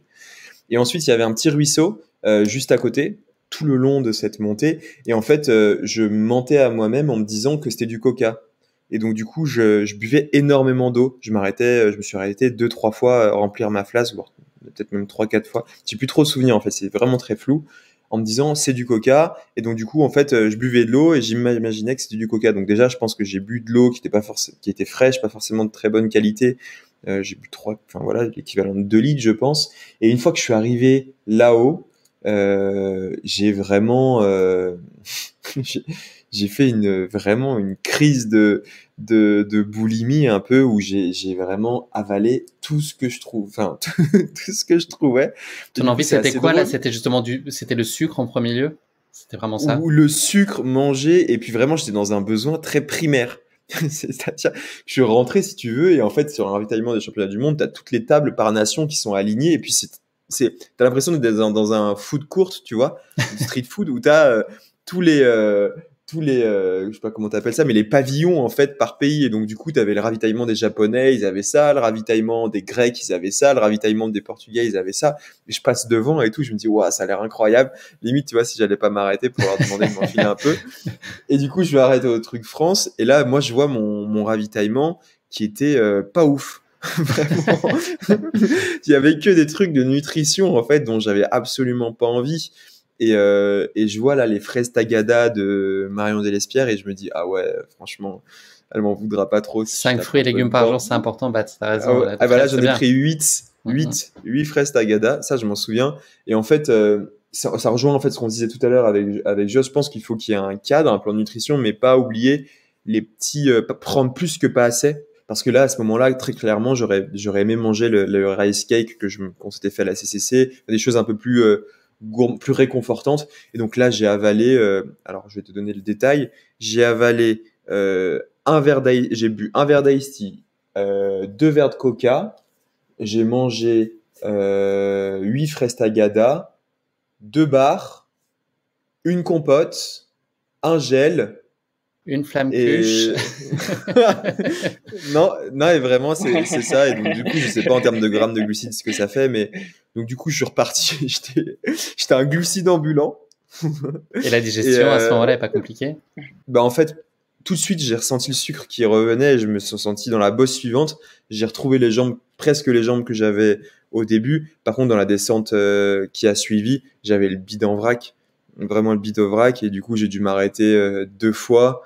Parce que j'avais vraiment trop mal au ventre et là effectivement j'ai reperdu à nouveau 4-5 minutes donc ouais en fait l'hypoglycémie elle m'a la fin de course est pas pire surtout dans la manière, je reste satisfait de la manière, j'ai honoré le maillot, je suis vraiment allé au bout et on s'en tire avec une médaille collective grâce aux copains, mais en fait l'hypoglycémie ça a tout.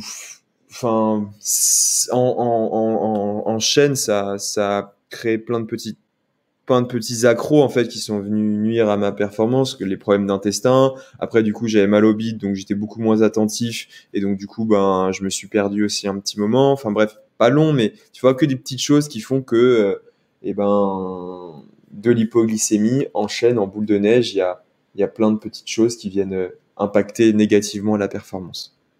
Si tu devais synthétiser en une phrase l'idée qui te tient là, au moment où voilà, tu as vu des dizaines de coureurs te dépasser dans la montée qui précédait le ravitaillement, et que là il reste quand même un titre par équipe à aller chercher, c'est même pas défendre mais aller chercher. S'il y avait l'idée phare qui te tient et qui te donne envie de mettre un pied après l'autre et puis te donner toutes les chances de relancer la machine et puis d'aller chercher autant que possible cette médaille supplémentaire. Et si tu pouvais synthétiser cette idée en une phrase? Mon mood, en fait, c'était très simple, comme j'arrivais plus à penser. J'avais qu'une phrase en tête, c'était honorer le maillot. Et du coup, pour moi, il y avait 2 solutions. C'était soit on m'arrêtait ou je faisais un malaise et je finissais dans la tente et en fait on m'avait arrêté, du coup je pouvais pas arrêter. Soit j'allais au bout de ce que je pouvais faire et au final c'est passé et j'en suis hyper heureux. En fait, c'est marrant, cette course, c'est pas une phrase, mais cette course qui m'a appris, c'est que c'est la seule course, je trouve, où tu peux jouer, perdre, mais ensuite tu peux regagner. Normalement, tu joues, tu perds, t'as perdu, c'est fini. Là, j'ai joué, j'ai perdu, et à la fin, j'ai regagné. Et je suis presque reconnaissant du destin d'avoir fait en sorte que cet apprentissage-là, il soit arrivé sur cette course-là, parce que si c'était sur un autre ultra, en passant de premier à 30e, c'est sûr que je repartais pas et que j'aurais pas eu ce côté un peu renaissance et reconquête que j'ai expérimenté par la suite et qui va me servir pour toute ma carrière en fait. Parce que je me suis rendu compte que tu peux revenir de loin. Le phénix. Ouais. Moi, j'avais pas la prétention de dire le phénix, mais je volais pas non plus, hein, je vais pas te mentir. L'hypoglouton. Ouais. Donc ce titre, il a fallu aller le chercher. Baptiste, t'as pas eu de répit puisque jusqu'à la dernière bosse, la menace américaine était très présente. Donc, il a fallu donner jusqu'au dernier mètre pour remettre en contexte pour ceux qui n'ont peut-être pas l'information. Donc, vous avez été titré avec l'équipe de France et notamment Benjamin Roubiol qui a été un brillant vainqueur de la course et Thibaut Garavi, lui aussi un excellent 4e. Et toi, Baptiste, tu as fini à la 17e place. Donc, tout ça, c'était synonyme d'un titre mondial et ça se prend. Évidemment. Parce que le titre mondial se décroche en additionnant le temps des 3 premiers par nation. Exactement. Donc il y a eu une haute lutte avec les coureurs américains jusqu'au bout. Question pour toi, Joss, est-ce que tu as bouffé la feuille de match là derrière ton écran en voyant ce qui se passait à distance, puisque tu n'étais pas sur place, tu n'as pas eu cette chance-là. Comment toi tu as réagi et puis quelle a pu être ta contribution toi à distance pour un peu guider de ce que tu vois, tu pouvais observer. J'imagine que ça n'a pas été simple. Donc c'est quoi toi ton regard aussi un peu de à la fois de personne très impliquée, mais en même temps un peu extérieure à une situation qui t'échappe et qui est à distance, donc moins simple d'avoir de la prise dessus. Ouais, c'était compliqué à suivre parce que je pense que à travers la course de Baptiste, j'ai un peu vécu peut-être les mêmes émotions à échelle réduite, mais c'est vrai que voilà, je suivais la course et notamment via les réseaux où du coup sa famille communiquait pas mal dessus avec également le team Sidas Matrix, donc je suivais ça. C'est vrai que quand je l'ai vu passer en tête en gestion, il avait l'air super bien. Je me suis dit bon là ça devrait dérouler. Et c'est vrai qu'à partir d'un moment, je le vois pas passer. Et là, je me dis merde, il y a quelque chose. Donc, je l'ai pas su tout de suite. Je l'ai su du coup après une story qui a été postée. Et du coup, la première chose que j'ai faite, c'est la story où Baptiste fait du dos crawlé dans la petite rivière qui coule, c'est ça? Ouais, c'est ça. Il s'était trompé de sport tout un temps. Mais du coup, j'ai essayé de faire passer, j'ai fait passer l'info au plus vite. Du coup à l'équipe en disant de changer la concentration des flasques. L'idée c'était comme Baptiste a pu le faire au moment du ravito, c'est d'apporter plus de glucides. Donc on avait prévu des flasques qui étaient un peu moins concentrées, notamment sur toute la première partie de course. Et là fallait changer de stratégie, repartir sur des apports qui étaient plus élevés. Et du coup le réflexe a été d'essayer de prévenir et de changer la stratégie en cours de route. Mais c'est vrai que à ce moment-là, on sent que tout s'échappe. Et c'est vrai que quand je voyais les stories, je vois Baptiste en train de ramper dans la montée. Je me suis dit, mince, il s'est trompé de sport là. Et malheureusement, on peut rien faire. Et c'est vrai que c'est dommage pour lui parce que voilà, c'est lui qui passe à côté d'un gros résultat, même si voilà, il est quand même champion du monde. Et malgré tout, je me dis aussi que ça nous fait grandir tous les deux dans nos échanges et comment on pourra prévoir les prochaines courses. Donc c'est de l'apprentissage pour lui, également pour moi aussi, où c'est vrai que j'avais peut-être un petit peu abaissé voilà les quantités de glucides. Jusque-là, en fait, on était sur un quasi 100% au niveau de nos courses où tout se passait bien sur chacune des courses et voilà, forcément, ça devait arriver sur une. C'est dommage que ce soit sur le championnat du monde où il a peut-être les meilleures jambes depuis qu'il a commencé sa carrière de trailer. Donc, c'est dommage, mais je pense que ça nous fait grandir tous, moi, Baptiste, également le team. Donc, je pense que c'est une erreur qu'on ne fera pas pour la suite. Juste une petite anecdote, Guillaume, c'est... En fait, à l'issue généralement, je récupère mon portable, je dirais une journée après la course, comme ça, je suis sûr de bien profiter et d'être vraiment dans l'instant présent. Et puis après, redécouvrir un peu tous les messages 24 heures après, ça permet de s'y replonger. Et là, du coup, je vois les messages de Joss qui écrivait en fait à ma petite sœur qui qui faisait la vidéo et qui tenait un petit peu le suivi en live. Et j'ai été vraiment, je te promets, j'ai été ému et touché par la détresse qu'il y avait dans les messages en mode faites ci, faites ça, vraiment en fait en live. Et c'est pour dire en fait le côté combien c'est génial de savoir qu'il y a quelqu'un, il y a plusieurs personnes, mais qu'on n'est pas seul en fait et qu'il y a des gens qui veillent sur nous. Et voilà, quand j'ai découvert le message, je me souviens très bien où j'étais, c'était le lendemain à Innsbruck. Ouais, ça m'a touché. Et comme dit Joss, c'est dommage que ça tombe sur un championnat du monde, mais en même temps, c'est cool que ça tombe sur un championnat du monde parce que du coup, c'est la seule course où j'avais la carotte pour me remobiliser. Et en fait, Vraiment, moi j'ai eu un scénario de course où je finis 17e, mais en fait on me célèbre comme si je finissais premier parce qu'au final je suis au fight pour la médaille d'or, le titre de champion du monde. Donc dans le dernier, je dois sprinter jusqu'à la fin. J'ai une ligne droite incroyable. Enfin bref, c'était le scénario a été plutôt gentil avec moi. Il y a déjà l'avenir qui se dessine, ça a été un apprentissage, on l'a compris, ça a été un mal pour un bien sur plein de points. La chose que toi t'emmènes, Baptiste, dans ton sac à dos jusqu'à l'UTMB, qui est ton prochain gros objectif, et toi, Jocelyn, là, s'il y avait un enseignement, quelque chose que vous avez retenu, qui peut être effectivement le rebond ou qui peut être un apprentissage sur ce qui n'a pas été, enfin voilà, qu'est-ce que l'un et l'autre vous retenez de cette course-là? Bah, ce qui va être bien, c'est que pour ma part, enfin normalement, je devrais suivre l'UTMB avec Tu vas économiser les textos. Donc, tu vas économiser si ton jamais il forfait. faut, ouais, je vais économiser un petit peu. Exactement. Je pourrais économiser mon forfait. Non, mais c'est vrai que je serai un peu plus présent sur place également pour voir au niveau des ravitaux comment ça se passe, au niveau de son ressenti aussi. Je pense que euh, pour euh, pour ajuster la stratégie un petit peu sur l'instant T, ce sera un peu plus simple. Mais l'idée, ce sera de prévoir en plus. Là, le fait qu'il se retrouve à sec au bout de 2 heures entre deux ravitaux, alors que voilà, il est au milieu entre les deux ravitaux. C'est vrai que, enfin, normalement, c'est quelque chose qui doit pas arriver. Et au niveau de ce qu'on va prévoir pour la suite, on saura qu'on mettra 2 gels en plus au lieu de peut-être Quelques un. fraises tagada aussi, je sais. Voilà, mais je pense que Dans le ouais, bouillon, quelques là. fraises tagada, je me le note pour la suite dans le bouillon. Ouais, ça peut faire un bon mélange, je pense.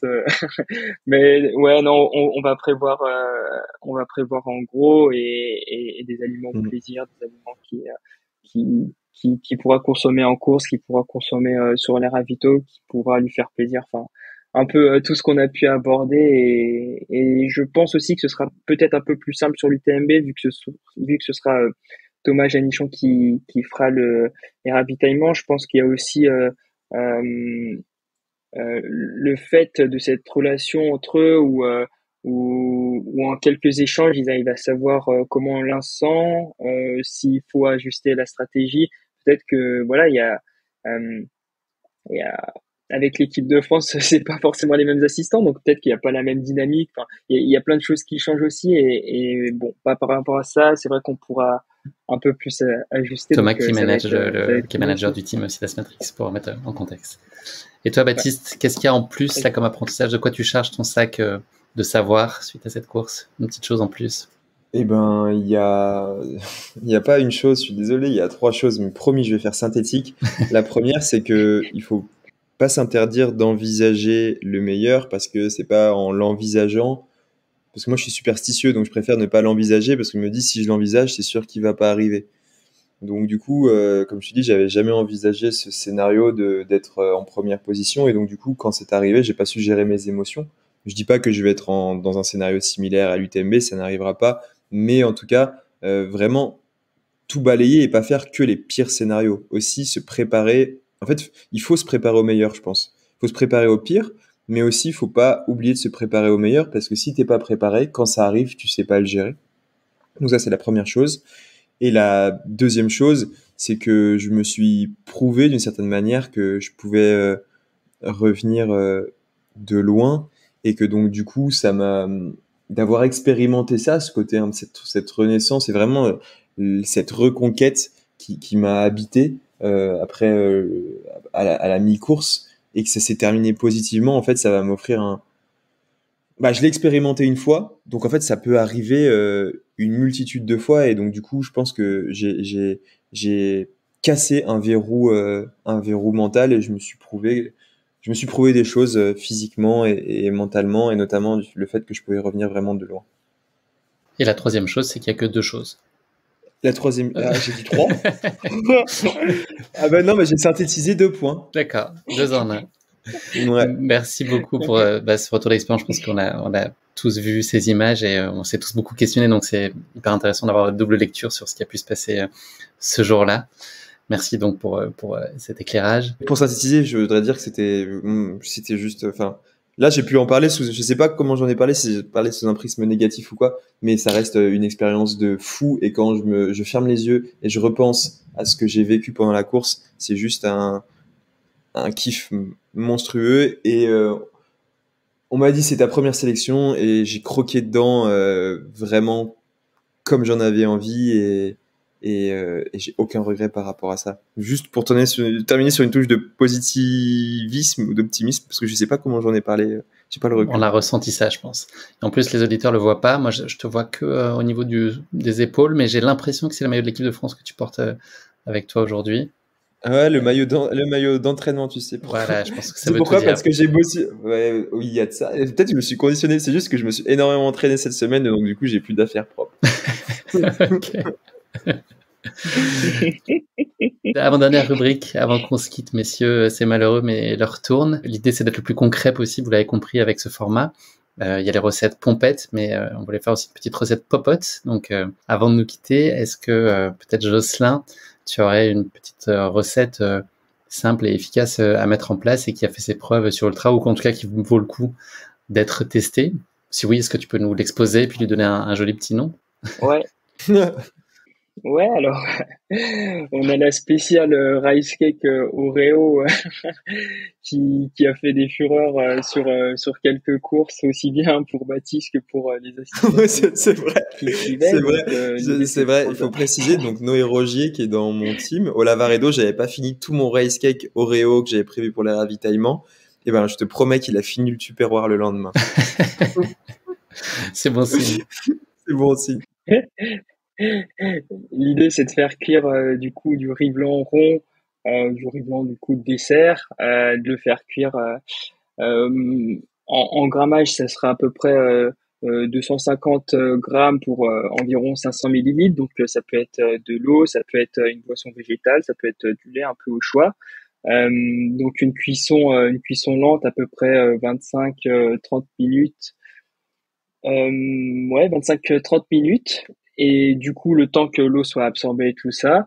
Et puis ensuite, ce qu'on a fait, c'est qu'on a rajouté des Oreos concassés, et puis qu'on a pu ajouter à la texture, qu'on a pu mettre du coup au frais et qu'on découpe voilà sous plusieurs formes. Soit on peut le mettre dans un bol pour le manger sur les ravitaux, soit également on peut le mettre dans du papier alu, dans du papier alimentaire pour l'emmener sur les sorties. C'est également très pratique. En vélo, en cyclisme en tout cas, ça se fait pas mal. Donc ça peut être un moyen de remplacer les barres industrielles ou bien les compotes ou les gels. Et également la recette peut se décliner en plusieurs formes. Donc à la place de l'Oreo, on peut mettre un petit peu ce qu'on veut. On peut mettre si on veut de la confiture. On peut mettre du Nutella pour les plus gourmands. On peut mettre des fruits. Enfin bref, tout ce qu'on aime et du coup ça fait un apport nutritionnel qui est intéressant, voilà, au niveau des glucides, mais également du coup un côté plaisir qui est pas négligeable et vous pouvez le décliner autant que vous voulez. Vous pouvez même en faire des salés, donc en rajoutant du coup au lieu de rajouter des produits sucrés, vous pouvez mettre un peu de sauce De tomate, pesto. un peu d'olive pour De chorizo. de pesto si on veut, pour faire un de... tu vas tout nous faire là. Mais c'est possible en tout cas de rajouter un petit peu tous les goûts qu'on veut, on le faire sous déclinaison sucrée, sous déclinaison salée. Donc au choix, ça laisse une multitude de goûts, plus qu'à faire parler un petit peu vos innovations. Et ne pas oublier de mettre un montrer ce que cadenas vous sur le savez frigo au cas où Noé zone dans le coin. Ça va être sûr d'en avoir pour sa course. De ouf. faire. Zone interdite. Messieurs, on va bientôt se dire au revoir. Avant ça, il y a le poteau de la fin, le rituel. Donc la petite phrase qui va être en lien avec notre thème du jour. J'en salive d'avance. Je suis sûr que vous avez été diablement créatifs. Donc le but du jeu, c'est que nos auditeurs votent pour leur poteau de la fin préféré. Donc je les partagerai sur les réseaux sociaux 2 jours après la sortie de cet épisode et vous pourrez voter. C'est Baptiste qui l'avait emporté haut la main sur notre premier épisode. Donc voilà, on n'a pas dit notre dernier mot avec Joss. Qui veut commencer? On va faire par l'alphabétique, Baptiste. Aïe, aïe, aïe, aïe. Attention, il y a eu du teaser apparemment, on a du lourd. Non, en fait, du coup, j'ai un peu basculé le côté drôle, enfin, du moins, j'ai essayé, ou un peu malicieux sur l'édito. Et là, je suis parti sur quelque chose d'assez solennel. Du coup, j'espère pas être trop déceptif, mais bon, je vais y aller quand même. Quand tu arrives c'est au plus- step, tu fais attention au step avec les chevaux. Voilà. Voilà. Ah, c'est ça? Non, Non. tu fais comme un mongol. Tu attaques au step, tu attaques les steps comme un mongol. Non, et du coup, c'est plus sur, C'est solennel sur déjà. sur la gestion de course. Pardon, donc c'est en ultra, rien ne sert d'être pressé, mieux vaut être précis. C'est beau. Hmm. Bon, moi, je prends. Si je pouvais voter, pour l'instant, c'est ma préférée de toutes celles qu'on a entendues là d'aujourd'hui. C'est mon poteau Ah bah préféré. Je suis rassuré. Pas Je mal. suis rassuré. Pas mal du tout. Jess, Alors moi, je vais vous faire transporter un petit peu. Alors pour moi, l'UTMB est un voyage. Ne rate pas les premières invitaux, sinon tu resteras à quai. très bien. Wow. Analogie ferroviaire, on prend. Ah, moi, quant à moi, ça va être plutôt footballistique. Il va bosser pour la SNCF. après. Ouais, c'est prévu. Il est en train de se placer. Prévoir 3 heures pour l'entretien d'embauche, petit rappel. Au minimum.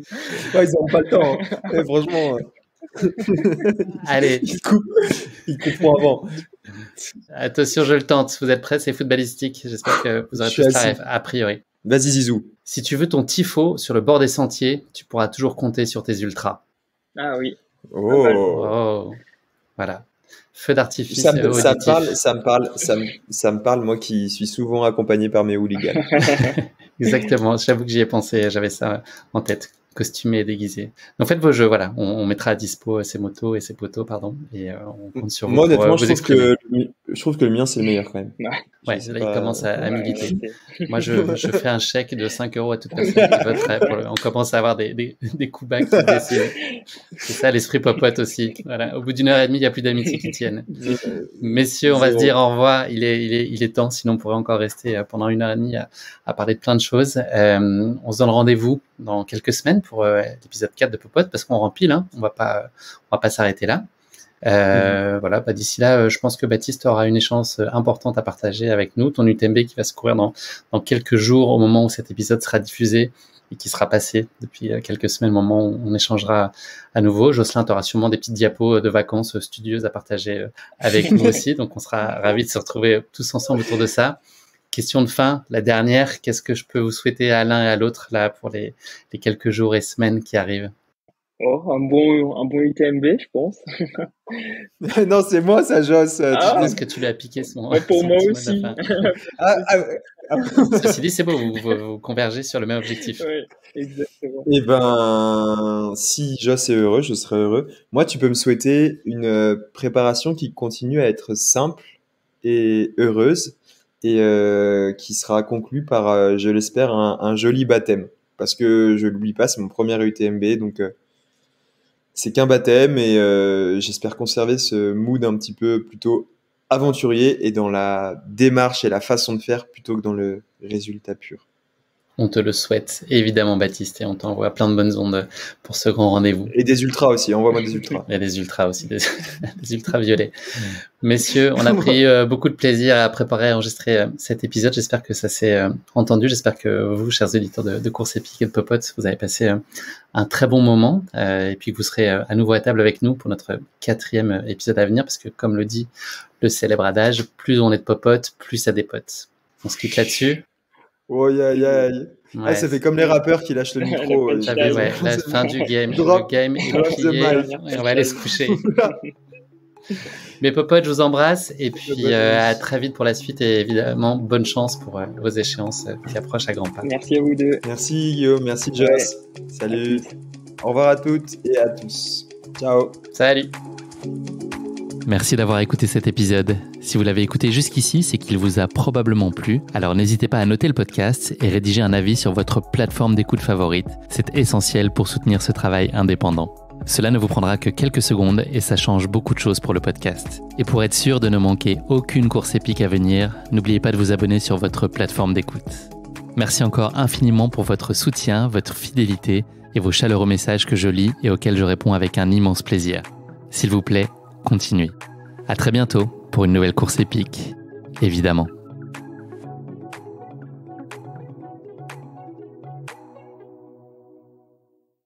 Bat, peut-être juste rester à distance un peu constante, parce que le son n'est pas exactement peut-être le même quand tu es là ou là, je pense, c'est possible. Ah, ça pardon. Voilà. Il est couché dans son mais lit. là, j'étais en train de me détendre. Ah ouais, là, mais là, j'étais en train de glisser, là. Peinard. Fax, séance de fax. Ok. Ah ouais, j'étais bien, là. Fax, ouais, j'étais en train de me faxer. Allez. Ah, mieux vaut, ouais, non, je À la m'arrête là. plage, quoi. À la plage. Si, il y en avait une qui était bien, vas-y, mieux vaut se faxer que... non. Ok, J'arrête. ok, parfait.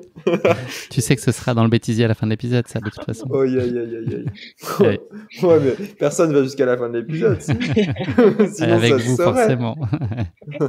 Mais si, il n'y a que des finishers dans ma team. Ah oui, que des finishers. Bien vu.